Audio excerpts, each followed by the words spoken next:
muscular, pero nos vamos a enfocar en el dolor muscular asociado al ejercicio, que se tiende a llamar DOMS, que es particularmente esto que llamamos dolor muscular de aparición tardía. El DOMS es esta cuestión que siente la gente cada vez que va al gimnasio por primera vez, que además no debería de sentir lo que la gente llama gente agujetas, ahorita vamos a hablar de eso. Es esa típica cosa que ustedes me imagino que han experimentado, que es bajar grasa y eso. Entonces la gente dice, es que me duele, entonces el compañero, ¿dónde le duele? Ahí. Entonces a usted le duele la pierna, le tocan y todo le duele, ¿verdad? ¿Qué es eso? Eso es el DOMS. Ahora lo que nosotros vamos a ver es cuánto dura, cómo se identifica y por qué pasa. ¿Cuáles son los signos clínicos? Disminución de la generación de fuerza, restricción dolorosa del movimiento, rigidez e hinchazón y disminución de las articulaciones, disfunción de las articulaciones adyacentes. Entonces la gente, o sea, es esa típica sensación dolorosa después de hacer ejercicio, después de mucho tiempo de no hacer. Realmente las personas sedentarias que se involucran en programas de entrenamiento no es recomendable que experimenten DOMS. ¿Por qué? Porque es un factor de desmotivación y se va. ¿Sí? Entonces, las sesiones de entrenamiento realmente no deberían de ser, y en realidad la mayoría de personas no deberían de experimentar DOMS cuando hacen ejercicio. ¿Cuál es el problema? Que el DOMS se asocia con que, bueno, entrene bien, yo, pero, bueno, si lo quiere creer, todo bien. Pero la gente dice, no, es que me duele, entonces significa que el músculo trabajó y yo, no importa. Entonces, la gente tiene todas estas ideas al respecto. ¿Cómo es la patogénesis de esta condición? Bueno, las primeras manifestaciones ocurren entre 6 a 12 horas después del ejercicio. El nivel máximo ocurre entre 48 y 72 horas y más o menos a los 5 o 7 días ya pasa completamente. La persona sigue todo bien. Este dolor no se relaciona con la acumulación de lactato, o sea, nada tiene que ver con eso. La gente dice, no, es que me duele porque acumulé lactato. No, sí, es porque no. No, es que voy a tomar jugo de tomate. Que no. O sea, en serio sí, porque resulta que hay gente que toma jugo de tomate para reducir el dolor muscular. Entonces hay un montón de remedios y cosas caseras que nos sirven, pero no vamos a entrar en eso. El asunto es que la gente no tiene toda la idea en torno a eso. Y esto suena muy loco, pero no. O sea, a mí me tocó hace ya algunos años estar en un seminario que fui y estaba una persona que fue preparador físico de la selección nacional masculina de fútbol de este país y me dijo que los jugadores tenían acumulación de fatiga por acumulación de lactato. Entonces, esos errores técnicos a veces son peligrosos. ¿Por qué se producen? Lo primero es por una pérdida de la integridad de las, bueno, ahorita vamos a hablar de eso porque eso es un tema, pero bueno, los mecanismos que se han propuesto es que haya pérdida de la integridad de las miofibrilas, o sea, que se rompan, se dañen, que haya interrupción de los sarcómeros por ese daño, los desequilibrios de electrolitos, la acumulación de leucocitos que producen inflamación y el incremento de citoquinas proinflamatorias. Todo esto se ha propuesto como mecanismos. Debería agregar ahí en la lista el aumento en los niveles de calcio citosólico. Cuando el calcio se incrementa de forma importante producto del esfuerzo físico, eso, recuerden que el calcio en exceso es dañino para las células, entonces puede comenzar a dañar el tejido contractil. Otros datos: el mayor dolor, por ejemplo, es causado por contracciones excéntricas e isométricas, principalmente en personas mayores. Pero esto también dirán que está muy en discusión, y ayer estaba leyendo una publicación de una persona que trabaja con esto, que dice que no, que eso no es así, pero no sé qué pensar porque los artículos que usa para decirlo son artículos viejos, o sea, de más de 20 años, entonces eso es como un poco tricky, pero bueno, ahí se van a encontrar que hay gente que dice que no, que sí, que las contracciones excéntricas aumentan la probabilidad de daño, mientras otras personas dicen que no. No está relacionado con la fuerza absoluta generada, sino con el estrés del músculo de forma periódica, es decir, no es porque hice más fuerza hoy, es que si estoy estresando el músculo mucho, eso induce este DOMS. Yo puedo identificar algunos marcadores para la presencia de DOMS. ¿Cuáles? Creatinquinasa es el más común, o a veces también se llama CPK. Cuando los valores de CPK están elevados, se tienden a asociar con daño muscular. Lo otro es el aumento de interleucina 6 o la proteína C reactiva, que son moléculas que indican inflamación, estados inflamatorios. ¿Estamos? Entonces uno puede decir, ah, mira, eso está elevado, entonces se produce DOMS. o más bien no se produce. Esos son indicadores de que hay DOMS en el cuerpo de la persona. Vamos a ver la lista, si me acuerdo.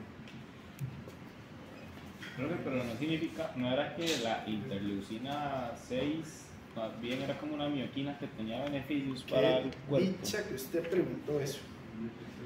Cuando usted le dice justamente eso que usted acaba de decir, perdón, a los médicos o microbiólogos dicen, ¿cómo que la interleucina 6 es beneficiosa? Porque de hecho, usualmente la IL-6 solo se asocia usualmente con estados inflamatorios. ¿Qué pasa con el ejercicio? Es que en el ejercicio se libera una curva. La liberación aguda, a diferencia de la crónica, es beneficiosa para el cuerpo. Entonces eso uno le puede acabar si en ejercicio, mientras se libera ellos, a poquitos, todo bien. El problema es cuando se está liberando, como pasa acá, por un estado inflamatorio. Cuando se libera así, de forma muy crónica o sostenida, es más bien nocivo. Entonces, cuando hay daño muscular y se elevan esos niveles de manera sostenida, ahí ya sí no es un indicador bueno por eso Sería inflamatorio entonces. En realidad la IL-6 de manera su liberación constante es inflamatoria. Lo que pasa en ejercicio es que en ejercicio son como picos, que haces como que se libera un poquito, pues, genera otro poquito, pues, perfecto. O sea, es como en piquitos que se va liberando. O sea, es como una secreción más pulsada, no es una secreción constante. Porque de hecho, digamos, en estados inflamatorios, por ejemplo, como pasa a veces en algunas enfermedades, hay niveles elevados de IL-6, pero de forma crónica, y ahí la respuesta que genera es distinta.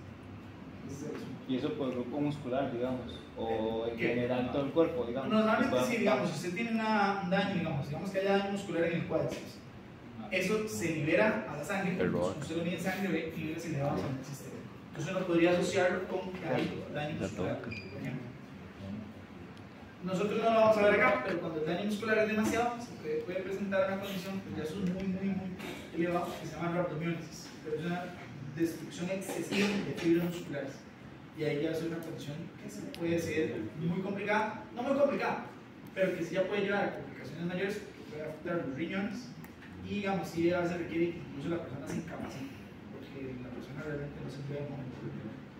Pero esto es diferente, el dolor muscular de la presión tardía es algo que no necesita manejo clínico, o sea, la persona lo que necesita es descansar y esperar que los días pasen para ya estar diferente. ¿Estamos?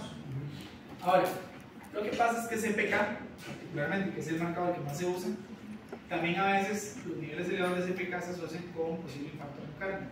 Entonces hay que tener claro, cuidado con la interpretación de los datos, porque no es que porque tenga CPK altos que tiene infarto, pues es nada más que, o sea, que es por dolor muscular. Obviamente la CPK elevada antes de un infarto está asociada también a otras cosas, a otros exámenes, otros signos clínicos distintos a los que pasan con el ejercicio. Por ejemplo, igual en ciertos deportistas, ustedes van a ver niveles de CPK elevados siempre, y eso no indica tampoco nada raro, simplemente que en ellos los valores están elevados por las intensidades de trabajo que realizan frecuentemente. Entonces, ¿qué pasa? ¿O cuál es el mecanismo detrás del daño muscular de forma más detenida? O sea, más detallada, perdón. Este es el músculo. Cuando este músculo sufre o se realiza un ejercicio excéntrico, ¿verdad? O al que se está poco acostumbrado, digamos, un ejercicio, es más, se los pongo así. Supongamos que ustedes están acostumbrados a hacer trabajo de piernas, pero un día se les ocurre hacer sentadilla frontal y nunca lo han hecho. Entonces ese día hacen sentadilla frontal y dicen, ¿cómo me duelen las piernas? Sí, porque se le ocurrió hacer un ejercicio nuevo, que usted estaba poco acostumbrado y le va a doler. Eso es normal que pase, o sea, eso puede pasar. Si le hicieron además mucha carga, más posible. Entonces, eso genera daño muscular, se genera daño a las refibrillas, disrupción de la matriz extracelular, daño a las estructuras de la copla, excitación, contracción, daño a las membranas y daño a las terminaciones sensitivas. Todo eso está pasando. Esto igual, les digo, son hipótesis de lo que se cree que pasa y hay como mucha debate en torno a esto, pero cuando esto sucede, se da fuga de proteínas citosólicas. ¿Qué ocurre? Por ejemplo, se aumentan los valores de CPK o CK en plasma. CK es creatina quinasa, que es una enzima que se acuerda que se encargaba de la producción de fosfocreatina. Eso hace la creatina quinasa. Esta bendita cosa se eleva, entonces dicen, ok, esto es un indicativo de daño muscular. Pero este daño muscular, ¿qué hace? Desencadena, por ejemplo, un aumento en la concentración de calcio intracelular, un aumento en la actividad de las calpaínas, que son unas moléculas que median procesos inflamatorios, y un aumento en la acumulación de especies reactivas de oxígeno y especies reactivas de nitrógeno, que ya habíamos hablado de esto. Cuando esto se eleva, se produce disfunción de las mitocondrias, pero además se activan macrófagos y leucocitos que están vinculados a respuestas inflamatorias. ¿Cómo es eso? Estos leucocitos y macrófagos empiezan a liberar moléculas que median inflamación como el TNF-alfa, que eso siempre está ligado con la inflamación, que es el factor de necrosis tumoral alfa, y otras interleucinas como la IL-1-beta. Se elevan y esto, cuando se eleva, lleva entonces a la sensibilización de los nociceptores, o sea, los receptores asociados a dolor, que son fibras, por ejemplo, A delta o fibra C, que son esas fibras que están asociadas a los grupos sensitivos 3 y 4, y eso entonces llega al cerebro y es cuando uno se dice, ay, me duele, y es correcto. O sea, ¿por qué me duele? Por todo esto. Y eso genera el famoso DOMS. Pero, así como se está produciendo una respuesta inflamatoria que induce dolor, al mismo tiempo se va a producir por otras acciones una respuesta antiinflamatoria. Eso es otro macrófago, pero de una clase diferente, que libera moléculas como factores de crecimiento IL-1, IL-10, que más bien estimulan reparación, van a favorecer la activación de células satélite y la recuperación muscular.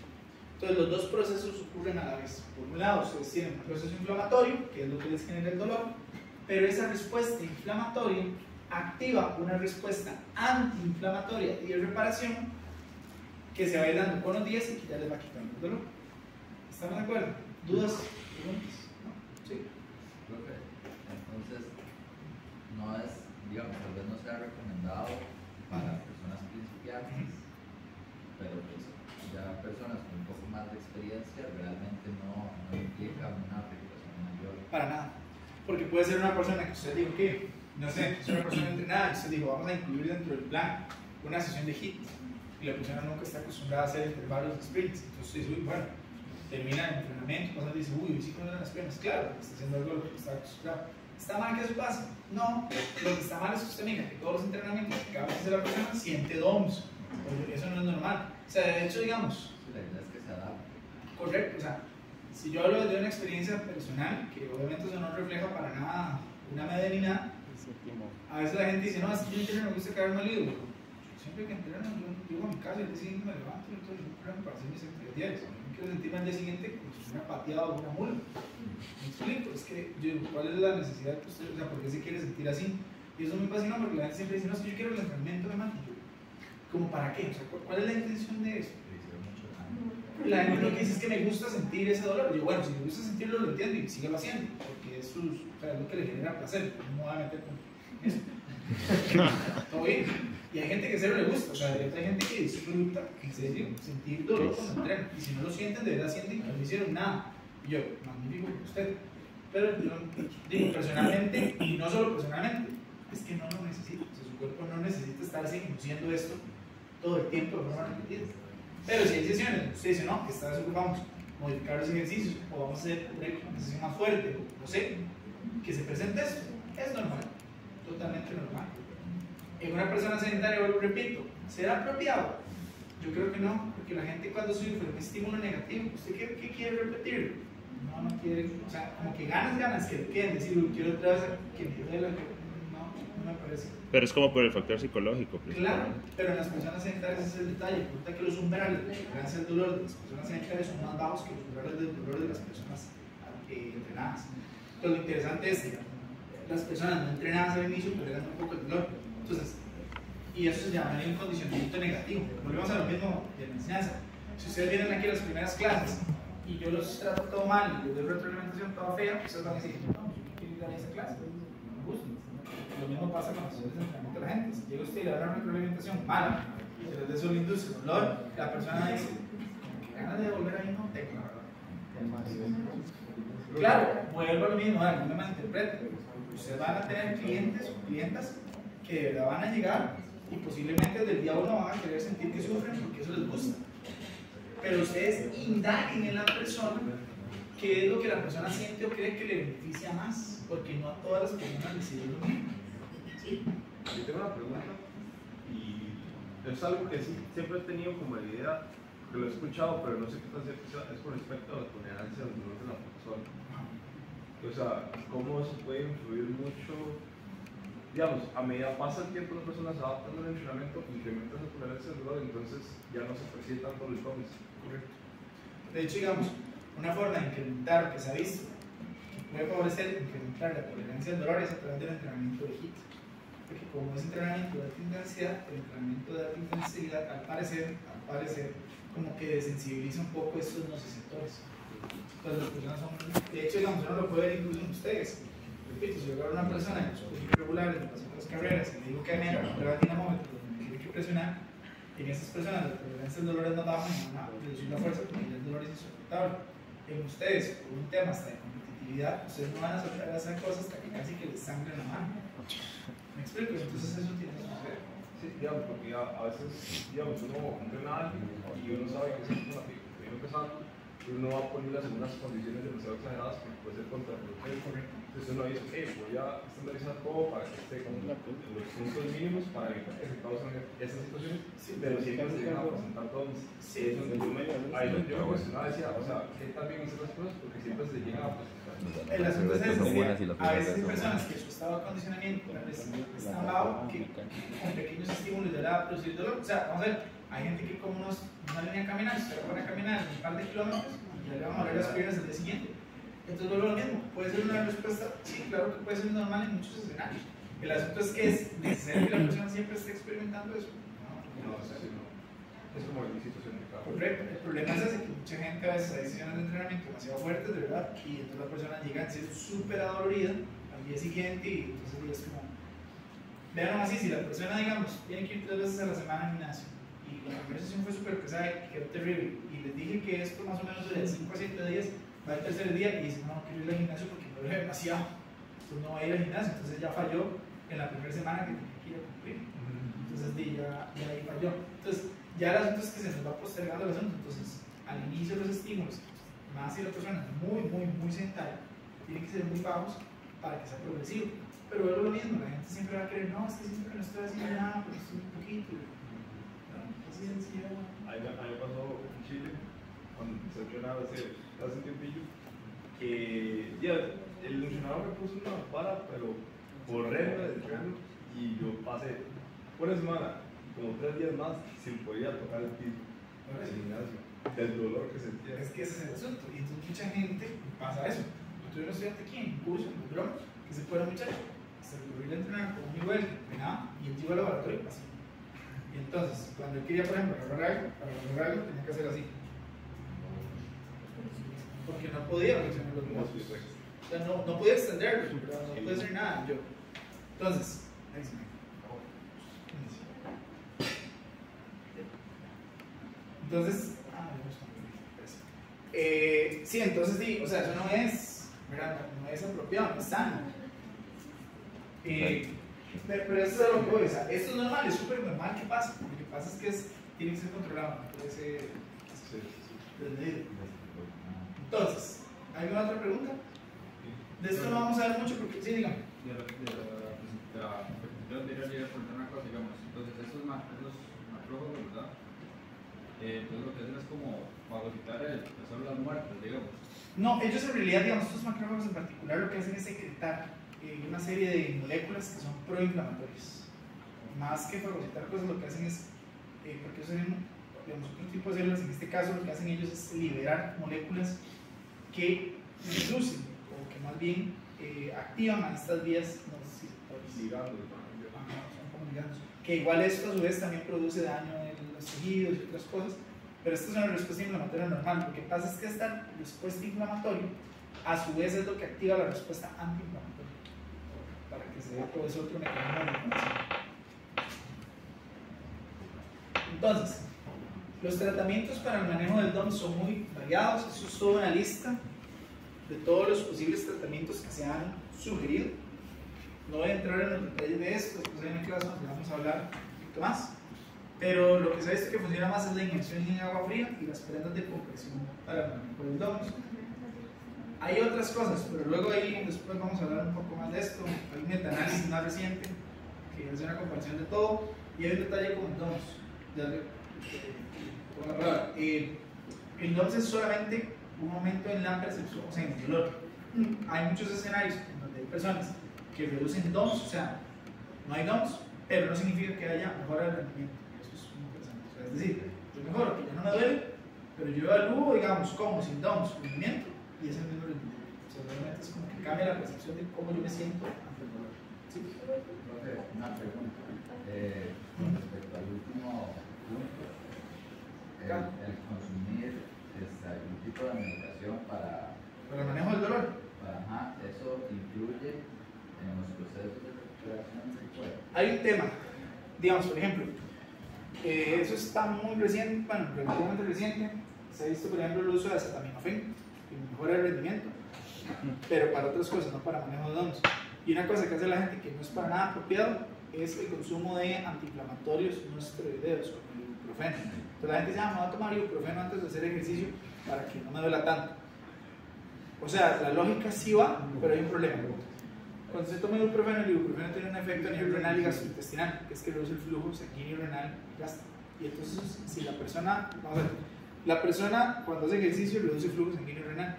Si toma unos fármacos, el fármaco induce más disminución del flujo sanguíneo renal. Entonces, si se hace de forma crónica y sostenida, una persona puede inducirse una insuficiencia renal aguda, por ejemplo. Y eso es muy serio. Y hay mucha gente que lo hace. Sí, bueno, yo escuchaba amigos que lo hacen antes de ir a hacer cambios hormonales. Claro, y no, para nada, no es nada porque puede ser muy perjudicial, porque incluso al hacer eso, entonces está afectando más, por ejemplo, la función gastrointestinal y la función renal. Y por ejemplo, si usted tiene una úlcera gástrica, está en un proceso ulcerativo, tiene gastritis y hace ejercicio y cierta intensidad bajo el efecto del fármaco, aumenta más o disminuye más el riesgo a esa zona y aumenta más la probabilidad de agravar la condición inicial suya. Entonces, no se puede para nada tomar ningún tipo de fármaco, menos si no hay ninguna prescripción médica de fondo. Entonces, eso nunca. Hay propuestas de medicamentos antiinflamatorios, por ejemplo, se ha propuesto. Sí, la cúrcuma sí, uno que aquí no es muy común, pero por ejemplo son las cerezas. Se ha propuesto. Pero, o sea, hay como muchas de estas cosas no necesariamente como gastar, digamos, es más práctico nada más tratar de dosificar bien la carga de trabajo. Pero luego vamos a hablar de eso con más calma. Es que es un poco jodido. Entonces, pero sí, hay alimentos, o sea, hay algunos alimentos que ayudan como a reducir la probabilidad de daño, pero es como no tanto en realidad. Ahora sí, yo les mencionaba que se ha planteado que las acciones excéntricas generan más daño muscular. En esta gráfica lo que ustedes ven es que si las contracciones excéntricas son realizadas de forma voluntaria en una persona que es baja respondedora en el sentido de que las contracciones excéntricas casi no lo afectan, o sea, que hacen mucha función excéntrica y no lo afecta el músculo, en grupos musculares grandes, como por ejemplo el cuádriceps, que es un extensor de rodilla, y se hace con bajo volumen o baja intensidad, bajo estas condiciones, es una respuesta de señalización celular normal. ¿Estamos de acuerdo? Y esto significa que produce o un proceso regenerativo, adaptativo o homeostático. O sea, no hay gran riesgo, todo bien, ¿sí? ¿Estamos claros ahí? Pero ¿qué ocurre si esos puntos verdes se comienzan a ir desplazando hacia la derecha?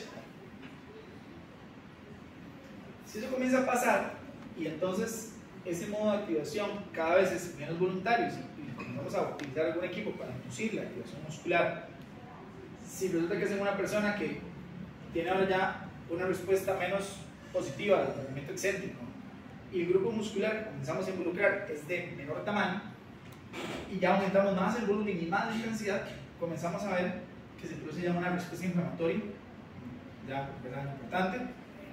Y si aumentamos aún más esas condiciones, entonces ya vamos a producir una inflamación generalizada, ¿verdad? Con una ruptura de membranas, entonces más daño muscular. Aquí ya aumentamos más la probabilidad de que haya DOMS, ¿verdad?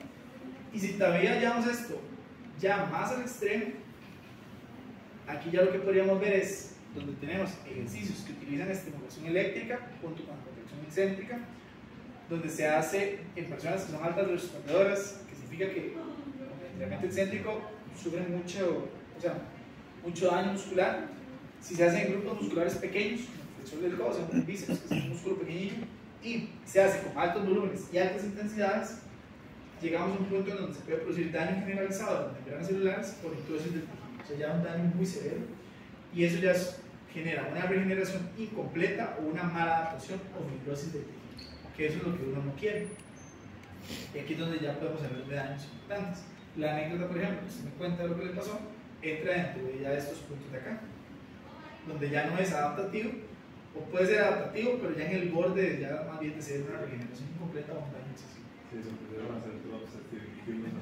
Entonces, para que tengan más o menos una idea. Claro, esto digamos, esto habla de acciones excéntricas, pero esto bien yo lo podría poner con acciones musculares en generales y aplicaría de una familia similar. ¿Han visto alguna vez estos equipos? Sí. Se llaman excéntricos. No Es un equipo que tiene una cosa que se llama polea cónica. Entonces eso es que la persona hace una sentadilla y cuando la persona suba, entre más rápido suba, esa polea lo va a jalar más rápido hacia abajo. Y eso es para favorecer la fase excéntrica. Y se puede adaptar a diferentes cosas, brazos, piernas, cualquier grupo muscular. Entonces, es una máquina interesante para el trabajo excéntrico, pero si es, digamos, hay que tener como esos cuidados. O sea, no estoy diciendo que no se haga trabajo excéntrico, simplemente es que se haga con el cuidado respectivo. ¿Ah? Que se pone estructural todo. Sí, yo no he visto muchos lugares donde hay esos equipos. Es caro, es equipo caro. Está en el centro de alto rendimiento de la liga, pero no tiene ninguno. En Puebla también. ¿Dónde? En Puebla. el gimnasio de. Así igual. Sí, sí, es normal, en esos lugares he visto que tienen, pero son equipos caros, son costosos. Y hay mucha gente que los usa. ¿Dudas, preguntas, comentarios? ¿No? Y ya en resumen, el DOMS no está asociado con la conversión de lactato. Hay que tener en cuenta los aspectos que les mencioné antes respecto a modo de ejercicio, variabilidad genética y otros factores que pueden aumentar la probabilidad de daño muscular, que es importantísimo el tema de la planificación y que hay que controversia con respecto a las técnicas utilizadas para el manejo del DOMS, y que lo más importante es la prevención, más que pensar en qué hago ahora para reducirlo, es como planifique bien lo que va a hacer para que de esa forma no haya tanto DOMS. ¿Dudas, preguntas o comentarios?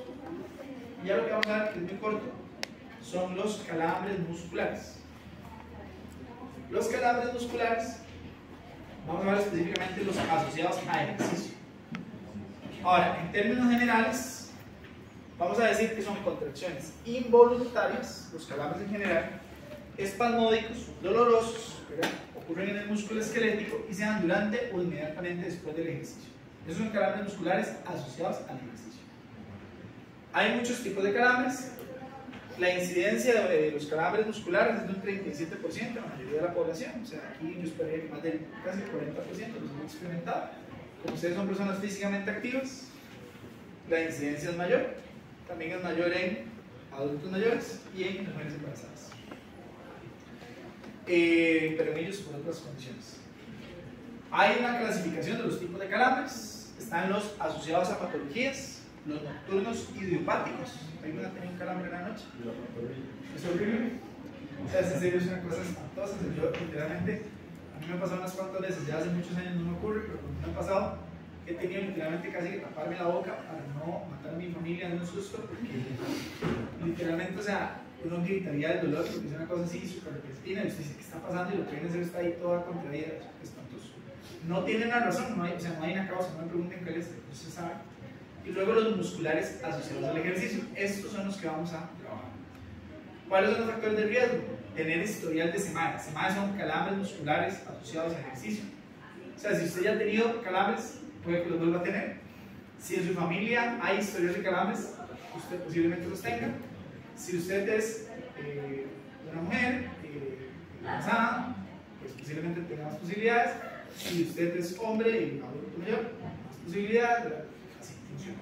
La duración e intensidad del ejercicio es clave, porque si es muy intenso el ejercicio, es más probable que tenga calambres. Y si tiene lesiones previas actuales, también aumenta la probabilidad. ¿Dudas o preguntas? Hay dos hipótesis o teorías que se manejan para explicar los calambres. La que estoy seguro que más han escuchado es la que está en color azul, que es la teoría de los electrolitos.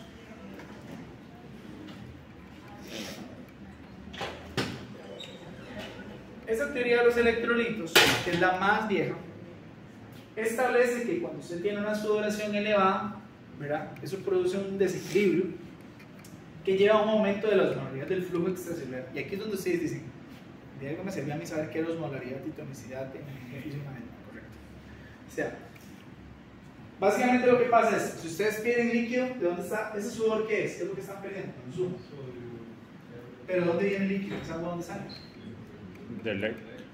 ¿Y a qué? El plasma, estamos. Entonces, lo que están perdiendo es volumen plasma, que es el EC. Entonces, si pierdes el EC, ¿qué le está pasando al EC? ¿Se está concentrando o se está hirviendo? Concentrado. Perfecto. ¿Y entonces qué pasa con el agua que está dentro de las células? Se sale. Comienza a salir. Y las células se deshidratan. Así funciona la deshidratación. Por eso es que ustedes tienen que saber que eso es modalidad de tonicidad para estas cosas. Entonces, cuando ustedes ven que sale el agua, hay una migración del fluido del intersticio hacia el espacio extracelular. Al salir el líquido, se aumenta la presión sobre las vías nerviosas, se comprimen los vasos nerviosos y esa comprensión de los nervios genera una alteración de la excitabilidad y por lo tanto genera un canal. ¿Estamos? Entonces a la gente le dicen, usted necesita tomar electrolitos para que aumente la concentración dentro de las células y entonces jale el agua. Eso es lo que hay una falla en esa solución. Y luego está la otra teoría o hipótesis, que a mi gusto esta es la que más explica. Porque de hecho los estudios de estos son deportistas muestran que no, que esto realmente no explica los parámetros, pero sí lo explica eso. Ejercicio repetitivo en ambientes desfavorables. ¿Qué es un ambiente desfavorable? ¿Qué creen que es un ambiente desfavorable? Mucha humedad, mucho calor, ¿verdad? Y muy intenso. Entonces, de los ejemplos que se han hecho muchos son en atletas de triatlón, donde es mucho esfuerzo, mucho tiempo, ambiente no agradable, se produce fatiga y se generan aumento de los impulsos o aferencias excitatorias y disminución de las aferencias inhibitorias. Y se produce un aumento de la actividad de las motoneuronas alfa. Básicamente, digamos, esto está asociado con que cuando ustedes hacen ejercicio, ustedes tienen los usos musculares. Ellos están disparando señales. Bueno, cuando estos usos musculares se sobreestimulan, se sobreactivan, se disparan todos en conjunto. ¿Y qué hace eso? Activa las motoneuronas alfa. ¿Y qué pasa entonces? El músculo se contrae. ¿Y por qué la primera solución? ¿Qué es lo primero que hacen ustedes cuando tienen un cambio? Caminar. ¿Qué es lo que están haciendo? Disminuyendo, tratando de disminuir esta actividad de las fibras musculares. Ya, aunque ustedes tomen agua y agua y agua, no se quitan el calambre, se lo quitan por estiramiento. ¿Estamos? ¿Sí? ¿Dudas, preguntas o comentarios? ¿No? Esto todavía se sigue mencionando y es algo que no se ha descartado, pero francamente la inclinación más alta es por esta parte. Esto no lo voy a entrar en detalles, pero si alguien quiere curiosear más, esto es el mecanismo más desarrollado de la teoría neuromuscular, de cómo es que ese exceso de estímulos nerviosos al músculo inducen un calambre, que está al final, pero no lo voy a explicar, no tiene caso. Y hay diferentes tratamientos. Por ejemplo, se puede hacer inducción eléctrica de calambres para que la gente genere resistencia a los mismos, uso de kinesioteico, prendas de compresión, masaje, hidratación, ejercicio colectivo, estiramiento, quinina, esto no, por favor. O sea, lo puse ahí porque está en la lista, pero esto es tóxico. Jugo de pepinillos, hiperventilación. Y lo último, activación de receptores de potencial transitorio, los TRP, que hay en el cuerpo. Ya vamos a hablar de esto. Estos señores de aquí, un día muy aburridos, estaban allá nadando, haciendo kayak, mar Báltico, ya por las zonas donde el mundo es diferente. Y entonces estaban muy aburridos y dijeron, ¿por qué no? O sea, ¿qué será lo que hace que no tengan calambres? Uno de ellos dos, que ahorita no recuerdo cuál es premio Nobel en Química, y dijo, investigamos. Desarrollaron un producto, se llama Hot Shot, aquí en el país creo que no se consigue todavía. Y en participantes jóvenes y con antecedentes de calambres se han hecho estudios donde se ha visto que la ingesta de agonistas de canales TRP, esto está mal, de canales TRP, 15 minutos antes de un test de introducción de calambres. ¿Cómo se hace un test de introducción de calambres? Es básicamente un aparato que está como sentado y está con los pies subiendo y bajando, subiendo y bajando, subiendo y bajando un montón de veces, hasta que dispara el calambre. Entonces, les daban un producto que no era esto, pero era similar, y se reducía la probabilidad del calambre. ¿Qué hace este hot shot? Básicamente, como lo dice su nombre, es un shot caliente que lo que hace es que activa los receptores TRP que están a nivel del esófago y de alguna forma, no sé cómo exactamente, resulta que esos receptores están conectados a interneuronas que están conectadas a su vez a motoneuronas. Y entonces, al activarse esos receptores, se disminuye la actividad de esas motoneuronas. Entonces se disminuye la posibilidad de disparar calambres. Eso es más o menos como trabaja el producto. No tiene un 100% efectividad, pero es más o menos como trabaja. Es de lo que más se ha visto que funciona. De hecho, el jugo de pepinillos, hace unos días, unas semanas, comenzaron a salir publicaciones de jugadores de diferentes deportes que están con un tarro de pepinillos tomando. Y eso es porque el jugo de pepinillos también estimula esos receptores. Y por eso se cree que disminuye la probabilidad de generar calambres. Profe, ¿Sí? ¿ahí por qué la hiperventilación? Porque la hiperventilación aumenta la cantidad de oxígeno disponible en el torrente sanguíneo y disminuye la presión parcial de dióxido de carbono. Entonces eso genera alteraciones, pero se propone que genera alteraciones en la excitabilidad celular, o sea, que disminuiría esa excitabilidad celular, entonces disminuiría la probabilidad de calambres. Pero de todos estos, el que he visto, bueno, en realidad que le di más es como este, pero eso también fue porque hace muchos años un amigo me habló de este producto y me empecé a buscar. En YouTube hay videos donde ellos explican todo y es, o sea, es bien gracioso, uno no se imagina. Pero les digo, la gente sí, no, que tomemos un banano, siempre les daba decir que se comen un banano, pero no ayuda, pero eso no importa. Si lo dices, está bien. Y ya por último, entonces, los calambres tienen diferentes orígenes, muchos. Es más común en las últimas etapas de los eventos atléticos, cuando la persona está ya, no aguanta más. Hay dos hipótesis, pero la hipótesis neuromuscular es la que parece tener mayor evidencia científica para justificar la aparición de estos calambres, y el uso de estos agonistas, de los TRP, parece ser una estrategia efectiva para la prevención. ¿Hay alguna pregunta, duda o comentario? No sé cómo debería hacer eso con el pasador de diapositivas. ¿No? ¿Dudas, preguntas, comentarios? Antes nada más de que se vayan, yo soy muy necio con eso. Ayer estaba viendo una cosa, yo les había dicho a ustedes de un programa que era para hacer transcripciones. Lamentablemente el programa pasó a ser de pago y eso complicó todo el asunto. No sé si alguien ha conseguido una solución. Si no, una cosa que se me ocurrió que se puede hacer, a mí siempre me dicen, no le des ideas a los estudiantes. Yo, es que igual se van a dar cuenta. Entonces, en YouTube ustedes pueden, con el audio que tienen de la clase, hacer como un video, digamos. O sea, con solo el audio, no importa, le pueden poner una foto de su mamá si quieren, ¿no? Y entonces lo ponen. Y hay unos programas que son como unos extensiones que uno descarga, es como el de Chrome o Firefox. Y resulta que esto es una maravilla porque lo que hace son transcripciones completas de los videos que ustedes suben. Entonces ustedes luego nada más agarran, copian esa transcripción que hizo el programa y lo pegan y ya tienen la transcripción. Eso me di cuenta ayer y eso está muy práctico. Entonces uno puede hacer como un canal de YouTube que ustedes pueden tener, digamos, que es como privado, si quieren publicarlo al mundo. Y nada más de ahí lo que hacen es poner eso, lo graban, o sea, lo suben y luego nada más descargan la transcripción. Es muy práctico, ¿verdad? ¿Sí? Calculadora, porque puede que la necesiten. O sea, creo que no.